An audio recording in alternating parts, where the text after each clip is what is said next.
para oferecer ao Senhor. Ele oferecia lá dentro em prol dos pecados do povo e em prol dos seus pecados. Todos os dias ele entrava lá, todos os dias ele oferecia sacrifícios ao Senhor. Quem eram eles? Vamos lembrar de alguns deles. No livro do Gênesis, capítulo 14, verso 18, a Bíblia fala sobre um sacerdote chamado Melquisedeque. O nome Melquisedeque significa rei de justiça. Ele era rei de Salém. A Bíblia diz, estudos dizem que Melquisedeque era um antítipo de Cristo em sua função sacerdotal. Diz a Bíblia então que ele encontrou-se com Abraão e ofereceu um banquete real. O banquete real era aquele que tinha pão e vinho. O pão representa a palavra de Deus, o vinho representa a alegria do Espírito Santo. E diz a Bíblia que Abraão dá àquele moço o dízimo de tudo. Esse era um sacerdote. Outro sacerdote na Bíblia está no livro do Êxodo, capítulo 3, quando a Bíblia fala sobre um moço chamado Jetro.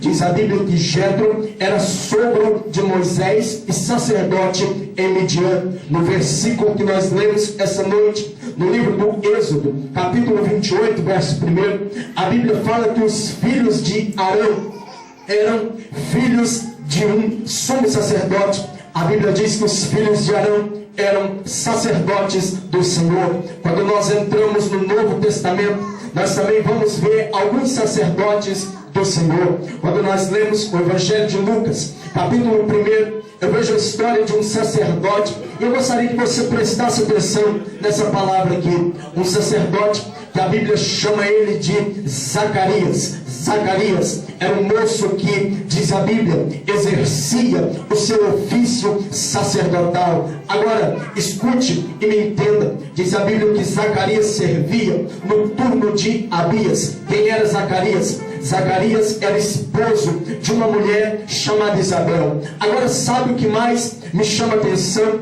É que Zacarias, diz a Bíblia, não tinha filhos. Zacarias não tinha filhos. Diga para o seu irmão do seu lado, ele não tinha filhos. Pode falar isso para ele. Ele não tinha filhos. Agora, não ter filhos parece que era algo comum. Não ter filho parece que era algo normal, mas não. Qual pai aqui que não tem sonho de ter um filho? Qual mãe aqui que não tem sonho de dar à luz a um filho? Todos nós temos. Agora, preste bem atenção. Para um judeu, a coisa mais humilhante que existe é um pai não ter um filho. Para um judeu, a coisa mais humilhante que existe é uma mãe não poder dar à luz a um filho. Um pai que não tem filho, ele se sente desmerecido. Um pai que não tem filho, para um judeu, ele se sente arrasado. É como se a vida não tivesse sentido, porque ele não vai ter uma semente, ele não vai ter uma história. Quando você lê a Bíblia lá, fulano gerou ciclano, as genealogias, aquela coisa que ninguém gosta de ler, para o judeu é importante, para o judeu tem valor, porque ali ele está mostrando a sua história,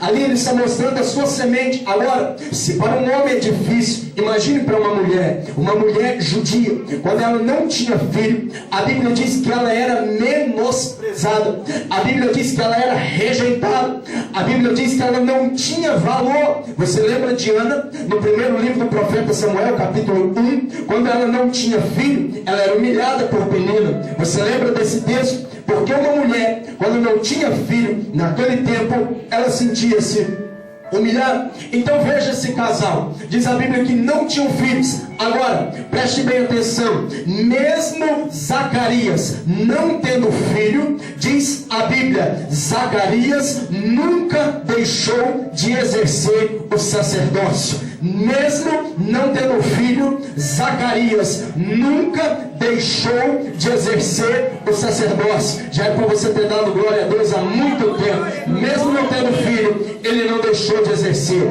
Mesmo não tendo filho, ele não deixou de adorar. Mesmo não tendo filho, ele não deixou de sacrificar.